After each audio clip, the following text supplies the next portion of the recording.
ನಾರಾ ಭರತ್ ರೆಡ್ಡಿ ಅವ್ರನ್ನ ನಾವು ಮಾತಾಡ್ತಿದ್ವಿ. ಈಗ ನಿಮ್ಮ ಹತ್ರ ಇದ್ದಂಥ ಇಬ್ಬರು ಖಾಸಗಿ ಗನ್ಮನ್ಗಳೇ ಫೈರ್ ಮಾಡಿದ್ದಾರೆ ಅಂತೇಳಿ ಆರೋಪ ಮಾಡ್ತಾ ಇದ್ದಾರೆ.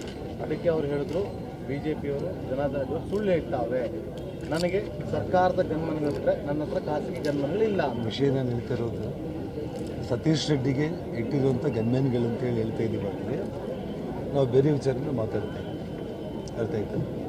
ಸೊ ಹಾಗಾಗಿ ನೀವು ಮೀಡಿಯಾದವರು ನಿಮ್ಮ ಖಂಡಿತ ನಾನೇ ಭರತ್ ರೆಡ್ಡಿ ಅವರು ಕೇಳಿದ್ದು ಕರೆಕ್ಟಿವ್ ಗನ್ಮನ್ಗಳಂತೇಳಿ ಆರೋಪ ಇದೆ. ವಿಜುವಲ್ಸ್ ತೋರಿಸಿ ನಾನು ಪ್ರಶ್ನೆ ಮಾಡಿದೆ, ಮತ್ತೆ ಅದಕ್ಕೆ ಅವ್ರು ಹೇಳಿದ್ರು ಸುಳ್ಳು ಹೇಳ್ತಾವ್ರೆ. ಅಲ್ಲ, ನಿಮಗೆ ನೀವೇ ಸಾಕ್ಷಿ ಇಲ್ಲ, ನಾ ಅದನ್ನೇ ತೋರಿಸಿ ಹೇಳಿದೆ, ಅದನ್ನ ಅವ್ರು ಒಪ್ಪಳ ರೆಡಿ ಇಲ್ಲ. ಕಳ್ಳರು ಅದಕ್ಕೆ ನಾವು ಹೇಳ್ತಾ ಇರೋದು. ಕಳ್ಳರನ್ನ ನೀವು ಕೇಳಿದರೆ ಅವನು ಕಳ್ತನ ಮಾಡಿಲ್ಲ ಅಂತಲೇ ಹೇಳ್ತಾರೆ.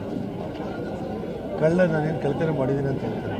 ಸರ್, ಈಗ ವಿಡಿಯೋ ಸಾಕ್ಷಿಗಳಿದ್ದಾವೆ, ವಿಡಿಯೋದಲ್ಲಿ ನಿಮ್ಮನೆ ಕಡೆ ಫೈರಿಂಗ್ ಮಾಡೋದಿದೆ, ಆದ್ರೆ ಪೊಲೀಸರು ಯಾಕಿನ್ನ ಅವ್ರನ್ನ ವಶಕ್ಕೆ ತೊಗೊಳ್ಳೋ ಕೆಲಸ ಆಗ್ತಿಲ್ಲ, ನೀವು ಯಾಕೆ ಅದನ್ನ ಆಗ್ರಹಿಸ್ತಿಲ್ಲ? ಅವ್ರು ತಪ್ಪಿಸ್ಕೊಂಡ್ರೆ ಯಾರು? ನಾನು ಒಂದು ಮಾತನ್ನು ಹೇಳ್ತಾ ಇದ್ದೀನಿ, ತಪ್ಪಿಸ್ಕೊಂಡು ಹೋಗೋದಕ್ಕೆ ಯಾರು ಸಣ್ಣ ಮಕ್ಕಳೇನಲ್ಲ. ಮತ್ತು ಈ ದೇಶ ಅಷ್ಟು ಸುಭದ್ರವಾಗಿರುವಂಥದ್ದು. ನಾವು ಈ ಆ ಕಡೆ ಇರೋ ಪಾಕಿಸ್ತಾನೇ ಹೋಗಿ ಮುಗಿಸಿ ಬರ್ತಾ ಇದ್ದೀವಿ ಅಂತಂದರೆ ಒಳಗಡೆ ಇರುವಂಥ ಈ ಸಂಚುಕೋರರನ್ನ ಮುಗಿಸೋದು ನಮ್ಮ ದೃಷ್ಟಿ ಏನಲ್ಲ. ಹಾಗಾಗಿ ಅದ್ರ ಬಗ್ಗೆ ಅವರೇನು ಓಡಿ ಹೋಗ್ತಾರೆ, ತಪ್ಪಿಸ್ಕೊಂಡು ಹೋಗ್ತಾರೆ ಅಂದರೆ ಪೊಲೀಸರೇನು ಅಷ್ಟು ನಮ್ಮ ಕರ್ನಾಟಕ ಪೊಲೀಸರು ಕೈಲಾಗದೇ ಇರೋರು ಅಂತಲ್ಲ. ನಾನು ಆಲ್ರೆಡಿ ಹೇಳ್ತಾ ಇದ್ದೀನಿ, ಸಿದ್ದರಾಮಯ್ಯ ಅವರು ನನ್ನ ಮೇಲೆ ರಾಜಕೀಯ ಹೋರಾಟ ಮಾಡಿರ್ಬೋದು, ನಾನು ಅವ್ರ ವಿರುದ್ಧ ರಾಜಕೀಯ ಹೋರಾಟ ಮಾಡಿರ್ಬೋದು.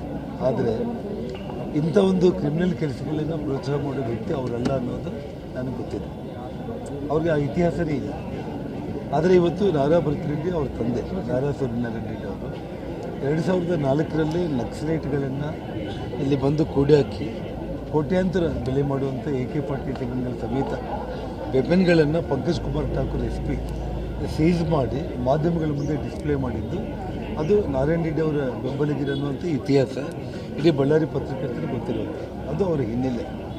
ಹಾಗಾಗಿ ಇವತ್ತು ನಾವೇನಂತ ಹೇಳ್ತಾ ಇದ್ದೀವಿ, ಸಿಟ್ಟಿಂಗ್ ಹೈಕೋರ್ಟ್ ಜಡ್ಜ್ ಅಥವಾ CBI ಮೂಲಕ ತಕ್ಷಣ ಇದನ್ನು ಎಂಕ್ವೈರಿ ಮಾಡಿಸ್ಬೇಕು. ಅಶೋಕ್ ಅವರು ಮಾತಾಡಿದ್ರು, ಜನಾರ್ದನ್ ರೆಡ್ಡಿ ಅವರ ಟಾರ್ಗೆಟ್ ಆಗಿದ್ರು, ಜಸ್ಟ್ ಮಿಸ್ ಆಗಿದ್ದಾರೆ ಅಂತೇಳಿ. ನಾನು ನಿಮಗೆ ಬುಲೆಟ್ಗಳ ಸಮೇತ ನಾನು ತೋರಿಸಿದೆ, ನಿನ್ನೆ ಒಂದು ಬುಲೆಟ್ ತೋರಿಸಿದ್ದೆ. ಇವತ್ತು ನಾನು ಅಟ್ಯಾಕ್ ಆಗಿದ್ದ ಜಾಗದಲ್ಲಿ ಇನ್ನೊಂದು ಬುಲೆಟ್ ಇವಾಗ ತೊಗೊಂಡು ಬಂದು ಅದನ್ನು ಮೀಡಿಯಾಗೆ ನಾನು ತೋರಿಸಿದ್ದೆ, 2 ಬುಲೆಟ್ಗಳು. ಹಾಗಾಗಿ ಎಲ್ಲ ನಿಮ್ಮ ಕಣ್ಮುಂದೆನೇ ಇದೆ. ಯಾಕೆ ಜನಾರ್ದನ್ ರೆಡ್ಡಿ ಅವರ ಟಾರ್ಗೆಟ್? ಕ್ರಿಮಿನಲ್ಸ್ಗಳಿಗಿನ್ನ ಬೇರೆ ಏನಿದೆ?